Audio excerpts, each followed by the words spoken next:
Welcome to the Bloody Disgusting Network. No.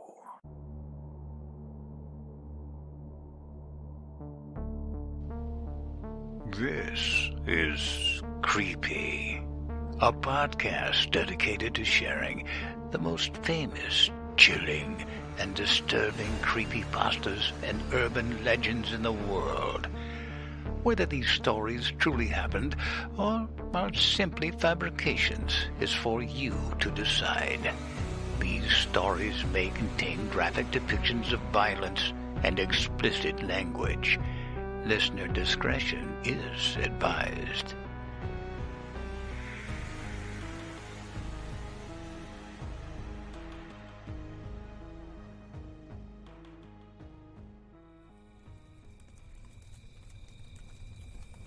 Has anyone seen Jimmy or John lately? Well, not since the other night when they went off into the woods. You don't think they... left us here to die? No. Well, I do. I saw John yesterday, talking to himself. Avoiding the sunlight. His usual thing. If he didn't reek of garlic, I'd think he was a vampire. I'm sure he'll be around. Should we start without him? Yeah, it would serve him right for dumping us out here, not even keeping up with his own little event. Do you have a story? Kind of. It's not really about camping as much as it's about a place not too far from where I live. When I was a kid, I was always scared of the old bridge in the park.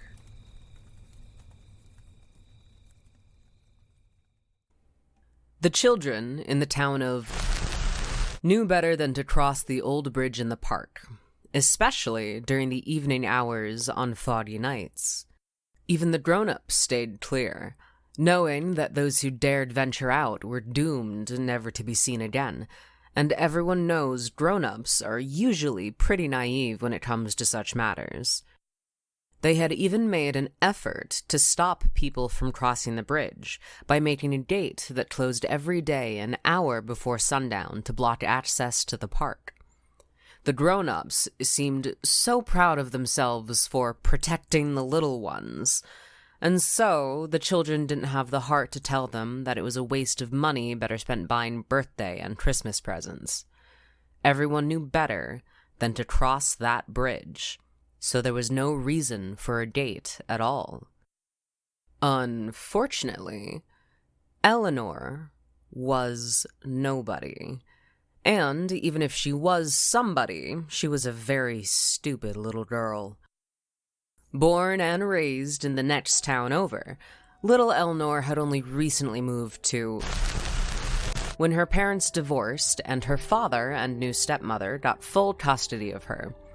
Though she fancied the idea that she was just too clever to get along with the other children, the opposite was in fact true.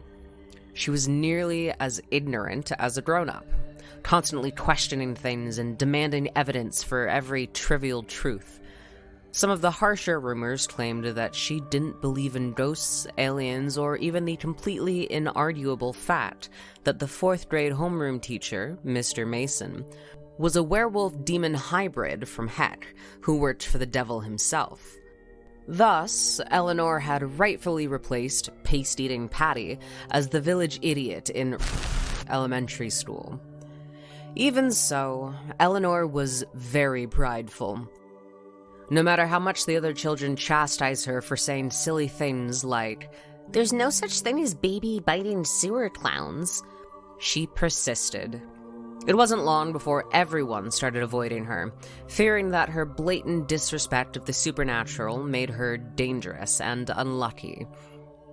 At first, Eleanor didn't seem to mind too much, as her vanity deluded her into thinking she was better off alone anyway, since apparently she was just so much more intelligent than all the other children anyways. Still, even nobodies get lonely. And so when she heard the other children discussing the matter of the old bridge in the park, she couldn't help but to butt in.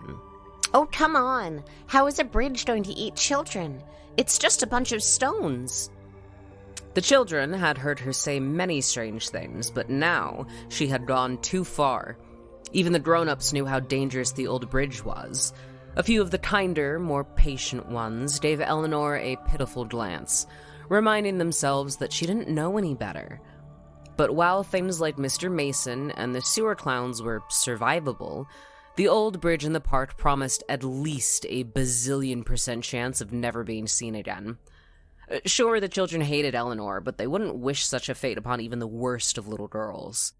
They begged and pleaded with her to drop the subject, as she demanded more proof and credible sources of information. Some were valiant enough to promise to invite Eleanor to their birthday parties if she'd only promise never to cross the bridge. But stubborn little Eleanor wouldn't listen to reason or bribery. She'd swore to them that she'd prove that the old bridge was nothing to fear, using a hand-me-down video camera she'd received on her 9th birthday. "Tonight, I'm gonna cross the old bridge," she said. "and then you'll see how foolish you all are." There was no way to stop her from killing herself without putting some effort into trying. Distraught, the sweet and generous children of decided they'd try and be nice to Eleanor on her last day alive. All except Patty, who wasn't too keen on being the stupidest child in school again, by not stealing the dessert from her lunch and not throwing worms at her during recess. Eleanor didn't appreciate their efforts.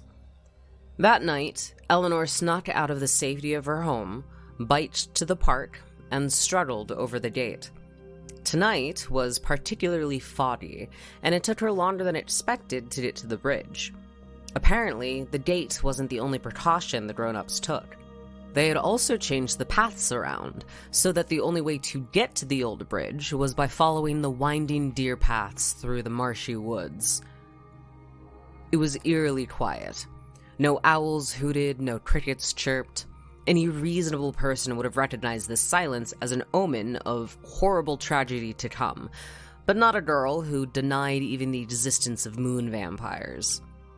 Armed with only her reckless self-confidence and a flashlight, Eleanor walked to her own demise. By the time she found the bridge, it was nearly 10:15, widely known in the town of to be the most sinister of times. Obviously this was true. Why else would the grown-ups rush them to their rooms and demand they sleep until the sunrise promised their safety? Eleanor either willingly ignored the time, or just didn't know its significance as she turned on the camera. Eleanor gave a cheery smile into the camera and said her hellos, almost passing as a normal little girl, until going into a smug little rant about how stupid she thought everyone was, and how she couldn't wait to see the looks on their faces when she proved to them that she was right. She was so self-satisfied that God himself probably considered striking her down with a lightning bolt for being so prideful, but then decided he was better off not wasting his precious time. She lifted her foot to step onto the bridge, but hesitated, as if for just a second the ignorance clouding her mind had cleared. It wasn't too late to turn back. If she chickened out now, the other children would surely only make fun of her cowardice for a few weeks, and, as a bonus, she'd not suffer what was most likely a horrible death. After an agonizing 12 seconds of thought, Eleanor put her foot down on the stone of the bridge. When she wasn't immediately exploded into confetti or elsewise injured, she let out a whoop of celebration and started bragging incessantly to her camera. Meanwhile, God was probably reconsidering his leniency. As she walked on, she prattled onto the camera and bragged about how clever she was. All in all, it took nearly 5 minutes of self-righteous babbling before Eleanor realized something was amiss. This is a very long bridge, isn't it? Thinking she had misjudged the width of the river, Eleanor peeked over the railing only to see there was nothing below her. And it's so foggy, I can't see a thing. Maybe people have gone missing because they fell off. Despite her efforts to see the river, she couldn't even hear it, no matter how much she tried to clean and pop her ears. The fog made it impossible to find. But it had to be there, right? And so she continued on, every step making her more and more anxious. At this rate, her camera was going to run out of batteries. Any rational person would have turned tail and run screaming like a banshee that had stepped on a Lego. But, again, Eleanor hesitated. She checked the time on the watch she had borrowed from her stepmother, as if it would tick out, "Nope, everything is perfectly normal, do carry on," in Morse code. This must be broken. Surely I've not been walking for a whole 30 minutes. Her panic only rose when she checked to see how long the camera had been recording. Eleanor hadn't pressed the button, and all this time she'd been talking to no one like a complete maniac. Before she had time to swear aloud, her flashlight had the nerve to flicker. Not only had she forgotten to record this experience, she'd left her spare batteries at home.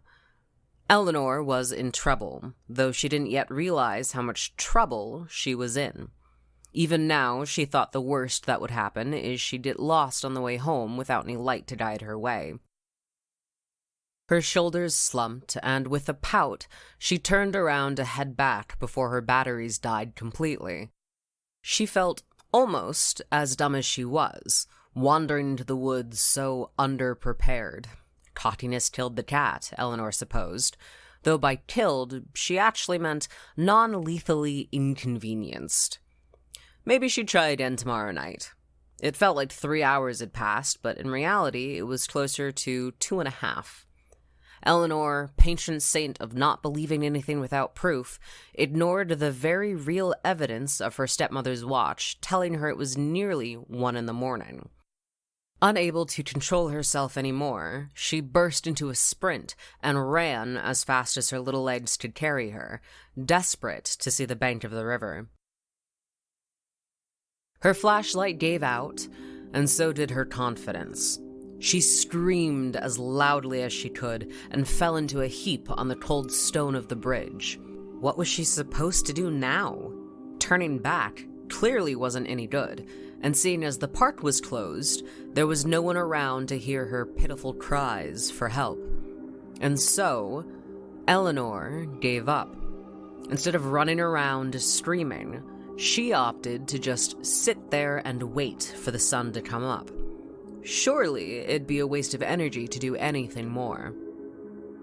Hours passed by, slower than maple syrup right out of a too-cold fridge. Eleanor did anything she could think of to pass the time. Practice multiplication in her head, figure out what she'd tell her father when he found out she'd been out all night wandering the woods. Anything but acknowledge that maybe she'd never get off this bridge alive. Though instead of fearing monsters, she was still afraid of earthly things like dying of wolves or boredom. To prevent at least one of those things, Eleanor put on her camera, for real this time, and began recording her goodbyes. At the very least, she thought, she could delete it if everything turned out all right. As if on cue, a light in her peripheral vision caught her attention. She quickly turned the camera off and got to her feet. Was it the sun already? No, it wasn't the right color and it was too small. Could it be... Hey! Help! Like a moth drawn to a bug zapper, Eleanor scrambled to her feet and darted for the light. Help me! Hello? The light, or more accurately, the ancient old lady holding the light, responded. Are you lost, little girl? Eleanor slowed to a quick jog, tears of relief swelling in her eyes. No child in the entire world had ever been more happy to see a weird stranger on a bridge. Yes! Oh, thank you so much! I was getting so worried that I'd never see anyone again. She couldn't yet see that the old woman had no eyes, or that her right arm appeared to be made of solid gold. She couldn't see the many rows of bristle-like teeth, or the fingers that seemed to have twice as many bones as they should have. If she had, maybe she'd have stopped herself before running straight into the monster's arms and hugging her close. Please, will you take me home? The monster was taken aback. She'd eaten many children, but this was the first to so quickly give itself up to her. This was very fortunate for Eleanor. If the monster were more focused, she'd have unhinged her jaw and swallowed her whole before Eleanor had the chance to look up and realize she was in mortal danger. With a scream, she threw herself off the monster and backed the way she came without even looking back to confirm what she saw was real. Skeptic or not, she was more prepared to face the lonely bridge before facing what seemed to be an actual monster. The old woman regained her wits and let out a cackle before chasing after Eleanor. "Don't you want my help anymore?" Her feet pitter-pattered in such a way that it sounded like she had 3 sets of feet. Eleanor had never been an athletic child and was still plump with baby fat and too many Christmas sweets, but there's something about being terrified half to death that really gets the adrenaline pumping. "Slow down, sweetie. It's been too long since I've had a good meal. I can't keep up." Eleanor never listened, but for once it did her some good. Her lungs burned as she gasped in just enough air to propel her into safety. Though she didn't know it, the other children's carefulness was saving her. The monster was weak enough from hunger that she actually stood a chance of surviving. She was panting too hard to hear that the river was babbling below. Her eyes were too clouded with tears to see the sun was rising and the fog was fading away. The moment the light of morning reached down to the bridge, the monster let out a horrible screech and quickly scurried down into the river. But Eleanor was still running until she was off the bridge and nearly out of the woods. Finally, she slowed down to a walk to let her lungs rest. She'd done it. She survived the old bridge.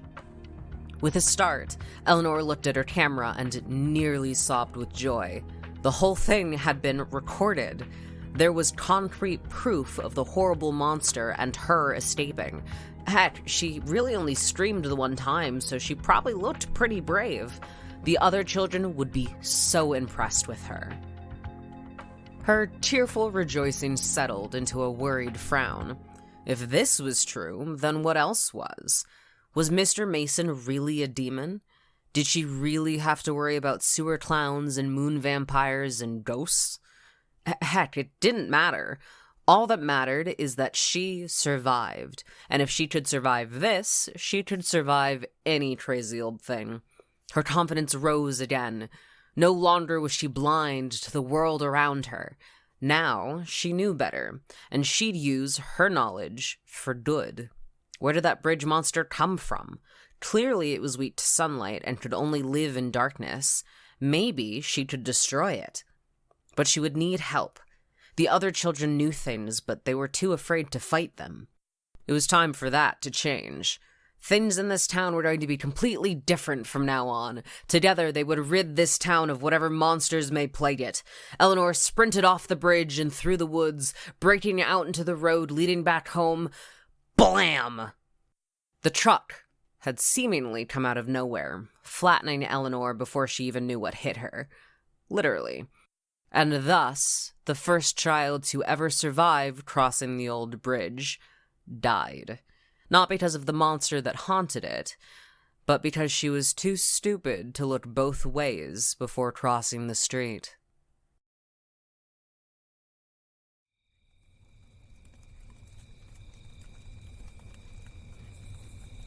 I still haven't seen John anywhere. I think we should all leave. This place... What? This place what? John, where have you been? I took Jimmy home. He was pretty homesick. Hey, I'm homesick. Can I go? Dude, don't say it like that. This is supposed to be fun. Fun? If you want this to be fun, don't you think you could have picked a place that wasn't so close to a... Don't. So close to what? Didn't anyone wonder how John could afford to rent out a camp for a month? Just to tell ghost stories? I guess I always assumed he stole people's organs and sold them on the black market. Oh, and come on, man. I told you that in confidence. You know what? I'm taking that liver back. No, I licked it. It's mine. Is it really that much of a stretch that John would have brought us to a camp that's just across the lake from a massacre? Danielle, do better. That's just a story you heard from some guy. Yeah, well, maybe we need to let everyone hear what happened at the camp on the other side of the lake. The way I heard it, there used to be a camp on the other side of the lake. You can't find it now, because of all the trees and overgrowth. But not for the reasons you'd think.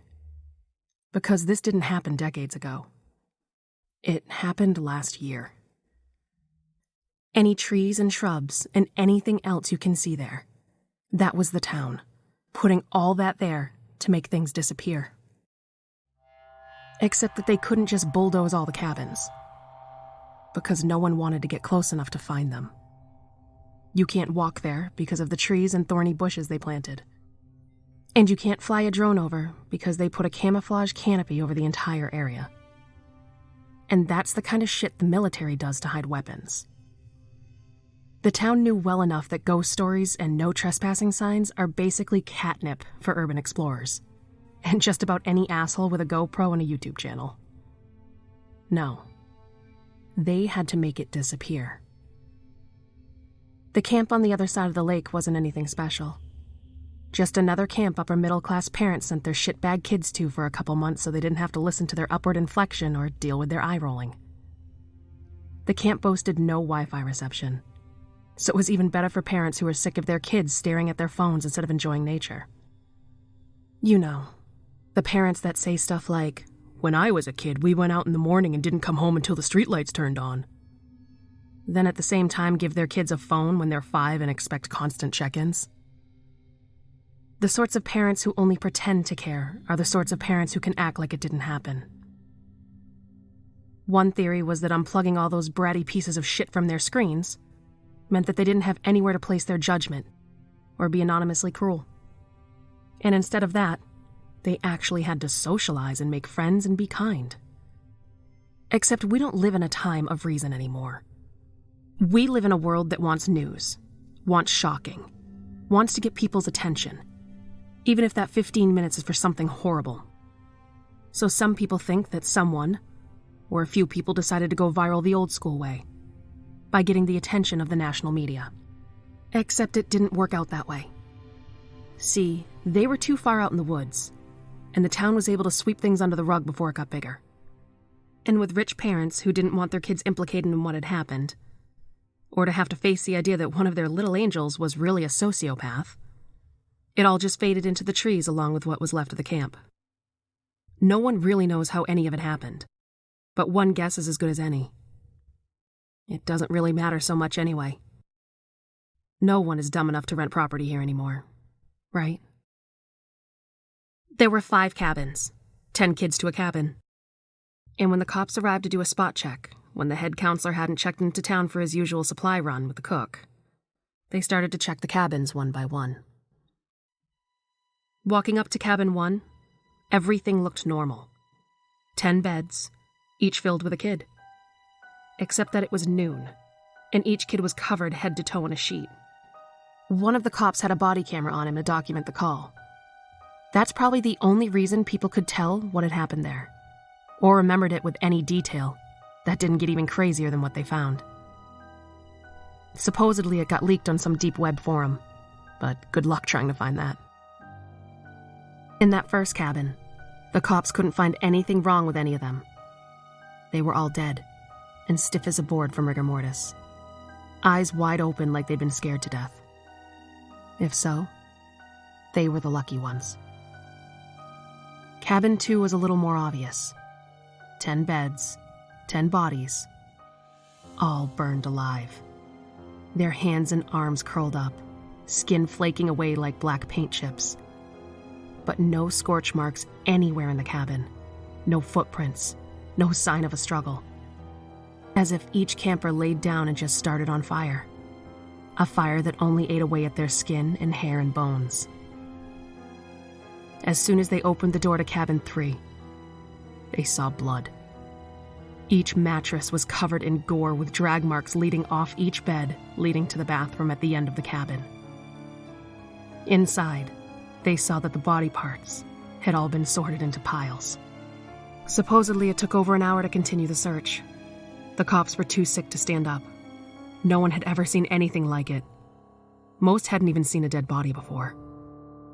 Any cops that stayed cops after that never spoke about it. The ones who quit won't even admit they were there. When they finally got their shit together, they smelled what was inside cabin 4 before they even got to the door. If you think about it, the first 3 cabins made sense. People were dead and all, but at least it sort of had its own method.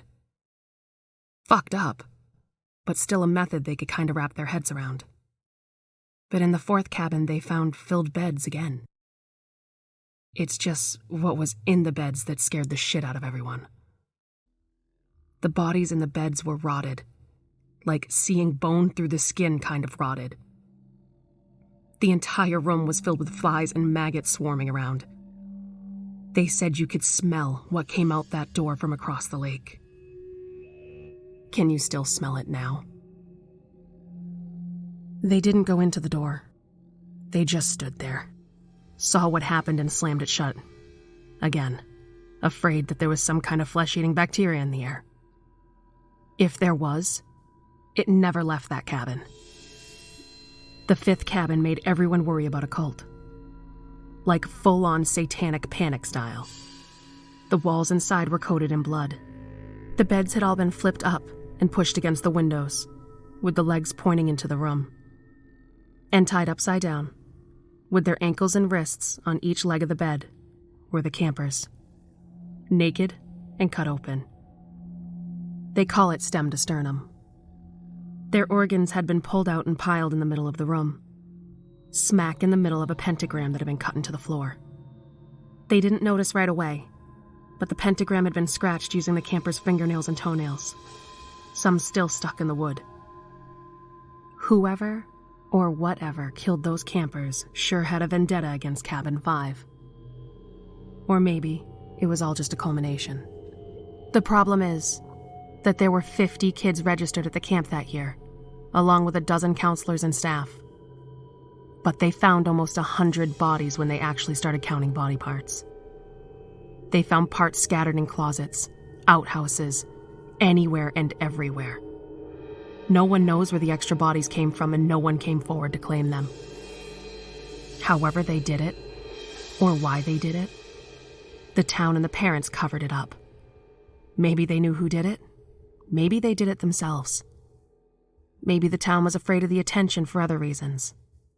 No one really knows. They just made it disappear. This place, or whatever it is, doesn't want people here.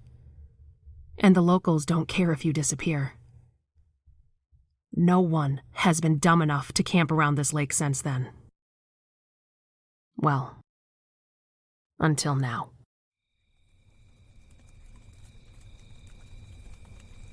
How do you know any of this if it's such a secret?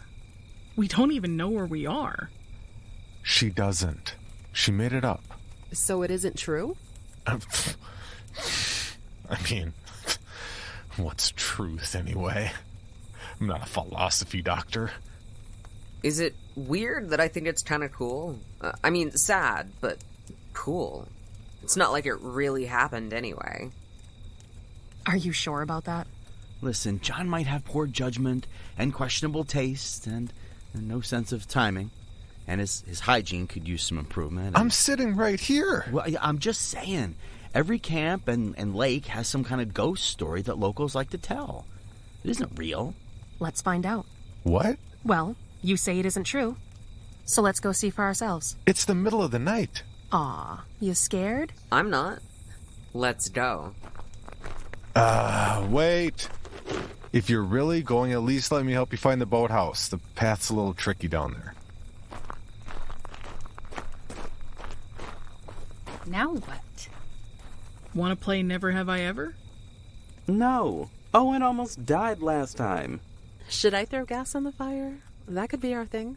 I don't know. John's usually the one responsible for figuring out how to end it.